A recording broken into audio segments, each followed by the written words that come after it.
Morning, all.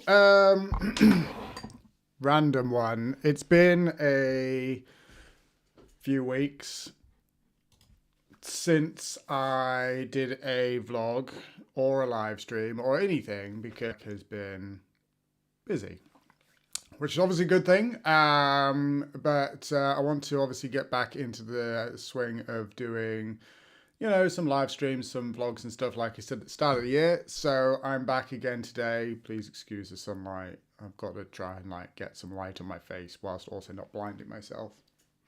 Anyway, so today's question is what's in your everyday carry? Now, I know that there's a lot of YouTube influencers that do that. I'm not trying to do this. I'm more curious what people think about what they carry around on a daily basis because of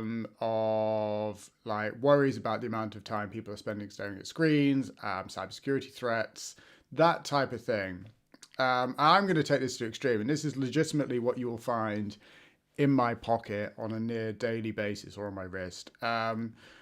Not because I'm particularly concerned about cybersecurity threats. Well, I am concerned about cybersecurity threats. That is not the driver behind why I pick up what I pick up. But because of the sort of mental health side of what mobile phones obviously can do, and not the phone themselves, but the software that's installed within them. And so I'm going to start, and this is going to be a right pain in the backside because the camera will try and attach my face, but this is legitimately what I carry on a daily basis. So I don't have a smartphone. I mean, I do have a smartphone, but only if I'm absolutely desperate, and it doesn't have a SIM card in it. So my daily driver from a phone perspective is this beautiful Nokia. I can't remember which one it was, but it cost £25 off of Amazon back when I had an Amazon account. I don't even have an Amazon account anymore. 25 quid. Can't go wrong. Works in America, works in the UK. I don't have to worry about travel. I can play Snake. That's about all you need.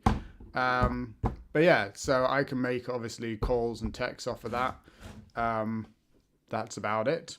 Works well. Means that I don't get distracted because it's not like, oh, what's going on in the world? I can't. Well, it does have a browser on it.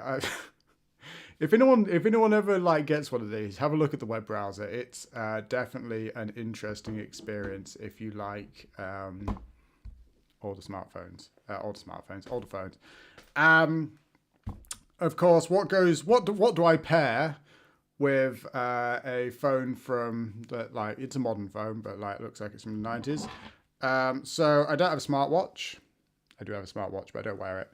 I have a Wenger chronograph that I've had for about 15 years now, actually. That stays on my wrist and tells me the time. If I need a stopwatch, it is also a stopwatch. It does nothing else. It doesn't track my biometrics. It doesn't tell me how unfit I am or how fit I am. Yeah, that's my sort of everyday watch. It goes on my wrist.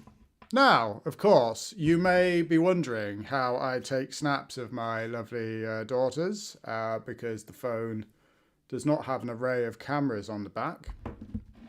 And that is a good question. And I do, this is partly why I do have a leftover Android device that has just Wi-Fi. But that's also useful from a sort of sat-nav perspective if I get desperate. But from a general day-to-day perspective, my camera of choice is a Canon A1. Yes, it takes film. It's from, I don't know, the 70s or 80s probably. I took this, I went away with my kids this weekend, one of my daughters this weekend. I took this camera. It's got some film in it. I will develop that later because I also taught myself to develop film. But the cool thing is, you've got 36 shots, or you can take multiple cans of film, but you've got 24, 36 shots. It means that you're more deliberate.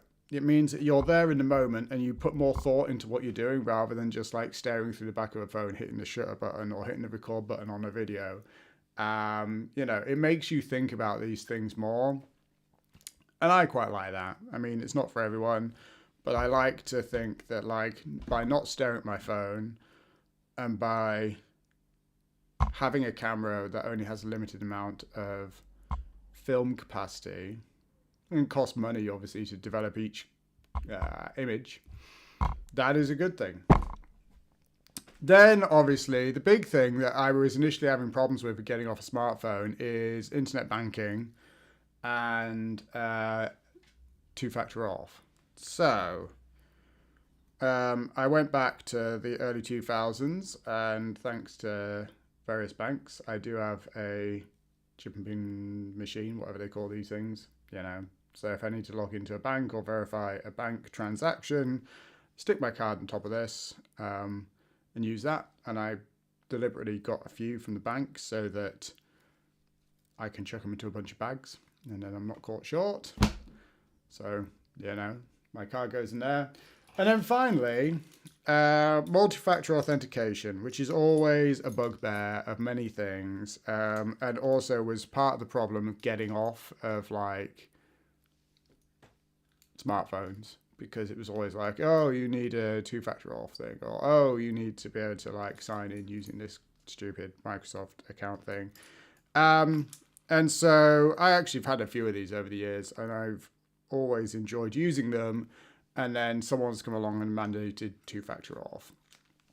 But I have a YubiKey. I actually have a few YubiKeys, but here's one. For those of you who don't know what a YubiKey looks like, this one's the USB-C version, so I can chuck that into the bottom of my phone, if I had one. I could also chuck it into into my laptop. And that will allow me to authenticate with basically every service I use. I haven't found one that I can't use a passkey type setup.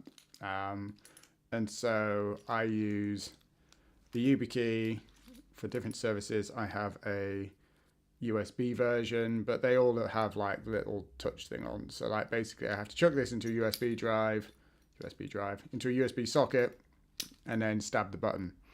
And that will log me in. And that basically is that. I don't have like a multitude of like clever electronics.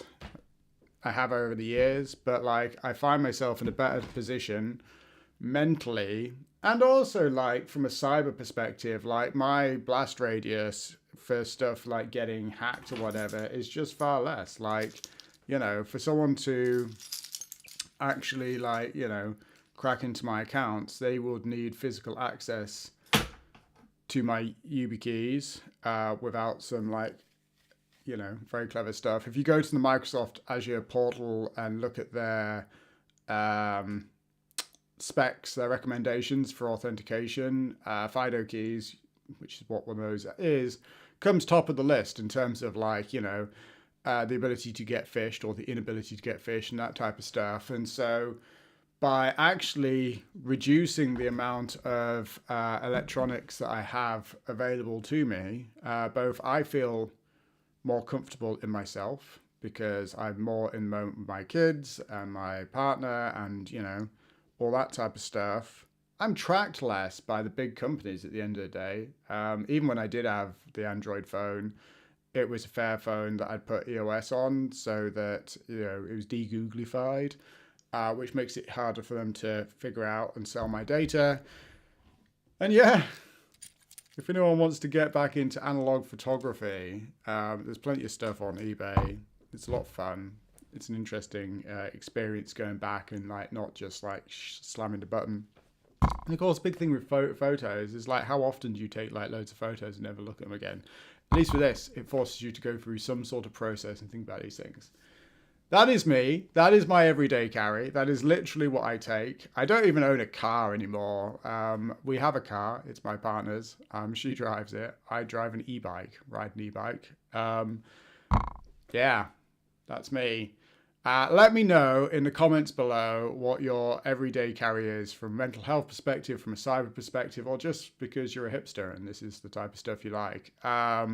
I would be very interested to find out what other people do to sort of like reduce their stresses and strains from a mental health perspective, from a cyber perspective, and all that type of fun stuff. So yeah, drop a comment in the box below. Let me know, and I will be back hopefully later this week. Next week I'm in Princeton, so maybe we'll do something on site. But I'll be back later this week with something else.